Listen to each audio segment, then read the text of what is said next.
안녕하세요. 오늘은 창세기 11장의 말씀을 가지고 하나님이 세우는 인생, 사람이 세우는 무너지는 인생에 대한 이야기를 함께 나누겠습니다. 오늘 그 유명한 바벨탑을 세우는 사건이 나오는데요. 우리가 어제 그 10장의 말씀과 연결해서 보면 이 바벨탑을 쌓는 주인공은 니므롯이고, 악한 니므롯 왕은 자신의 백성들과 함께 이 바벨탑을 세우게 됩니다. 그런데 이 바벨탑을 쌓는 목적이 굉장히 올바르지가 못합니다. 창세기 11장의 4절에 보면 이들은 이렇게 이야기를 해요. 우리가 도시를 세우고 그 안에 탑을 쌓고서 탑 꼭대기가 하늘에 닿게 하여 우리의 이름을 날리고 온 땅 위에 흩어지지 않게 하자. 우리의 이름을 날리고 온 땅 위에 흩어지지 않게 하자. 꼭대기가 하늘에 닿게 하자. 여러분, 이 말씀의 의미에는 어떤 내용이 숨어 있나요? 내가 하나님처럼 높아지겠다는 의미, 유명해지고 권력을 누리겠다는 의미, 우리가 모여서 힘으로 살겠다는 의미가 담겨져 있습니다. 하나님께서는 우리 인류를 만드시고 온 세상이 흩어져 하나님의 영광을 드러내라, 땅을 정복하라고 말씀하셨습니다. 근데 이 말씀은 지금 문화명령과 하나님의 창조명령을 정면으로 거역하는 인간의 욕심이고 죄라고 볼 수가 있겠죠. 지금도 이 메소포타미아 지역에 가면, 이란이나 이라크 쪽 그쪽으로 가면 이 지구라트라는 유명한 탑들이, 완성되지 못한 탑들이 있습니다. 그것이 바로 옛날 이방신을 섬겼던 바벨탑과 같은 그러한 탑들이죠. 이것이 바로 니므롯이 자신의 후손들에게 남긴 결과입니다. 자, 이런 재밌는 이야기가 탈무드에 나와요. 바벨탑이 점점점 높아지면서 벽돌을 나르던 사람들도 점점 높은 곳으로 벽돌을 쌓아 올리게 됩니다. 그래서 이 지상에서 꼭대기까지 올라가는데 막 1년이 넘게 걸렸다고 해요. 그런데 사람들이 벽돌을 등에 지고 높은 곳으로 올라가다가 너무나 힘이 들어서 떨어져 다치거나 죽으면, 처음에는 그 죽음을 안타까워하던 동료들이 나중에는 그 사람이 죽은 생명을 슬퍼하는 것이 아니라 그 벽돌이 떨어져서 이렇게 오랫동안 올라온 그 벽돌이 떨어졌다, 이렇게 공사가 지연되는 것을 안타까워하고 힘들어했다 그래요.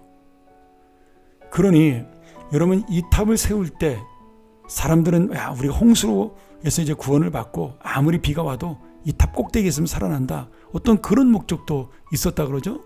그런데 결국 생명을 구하기 위해서 만들었던 탑이 자신의 이름을 드러내기 위해서 생명은 사라지고 벽돌만이 소중한 세상이 되고 만 겁니다. 이게 바로 현대에서 하나님 없이 달려가고 하나님 없이 세우는 우리 인생의 모습이에요. 하나님의 뜻이 없고, 하나님의 감동이 없고, 하나님의 생명이 없고, 오직 인간의 능력과 인간의 자랑만 나와 있는 그러한 우리의 모든 삶의 모습들, 그런 것들이야말로 바벨탑이다, 이렇게 말씀할 수 있겠습니다. 결국 하나님께서는 자신의 욕심을 숭배하고 또 자신을 신으로 섬기했던 니므롯에 심판을 주셔서 그들의 언어를 다 통하지 않도록 혼잡하게 하셔서 그들을 흩어지게 만들어 버립니다. 여기 바벨이라는 말 자체가 혼잡하다 또는 혼돈하다 이런 뜻이 되기도 하고요. 그리고 또는 신의 문이라는 뜻도 있습니다. 그러니 여기 지금 혼돈과 혼잡은 결국 하나님의 은혜가 없는 인생을 이야기합니다. 우리 창세기 1장에 보면 땅이 혼돈하고 공허하다 이렇게 되어 있지 않습니까? 그럼 그 땅은 어떤 땅이에요? 아직 성령의 역사와 은혜가 없는 그런 땅을 가리키는 말입니다.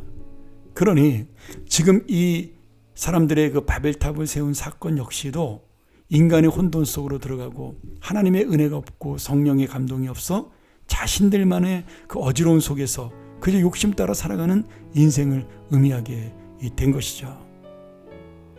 그래서 우리가 이 바벨탑은 결국 인간의 욕망의 끝을 보여주는 사건이다.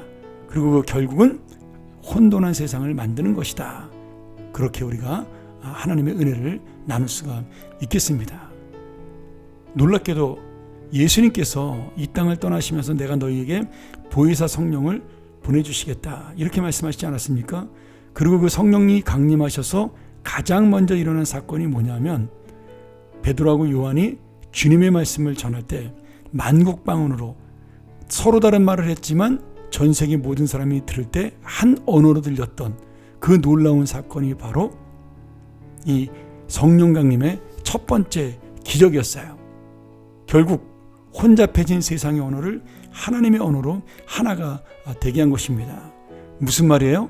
그동안 우리의 욕심과 죄로 혼돈하고 어지러웠던 세상이 성령의 강림으로 말미암아 다시 그 모든 것을 하나님이 좋았더라 말씀하시는 세상으로 새롭게 창조되는 역사가 나타나고 있는 겁니다. 그런 의미로 볼 때 사도행전의 복음의 역사는 하나님의 새 창조의 역사다. 우리가 그렇게 볼 수도 있겠죠. 사랑하는 여러분, 우리의 힘으로 세워지는 것은 헛된 것입니다. 결국 무너지는 인생이에요. 내 힘과 내 능력으로 지금 세우기 원하는 그 모든 것들은 바벨탑에 불과합니다. 우리가 내일서부터 배우겠지만 하나님께서 하나님의 뜻대로 세워진 인생을 아브라함이라는 한 사람을 통해서 설명하고 있습니다.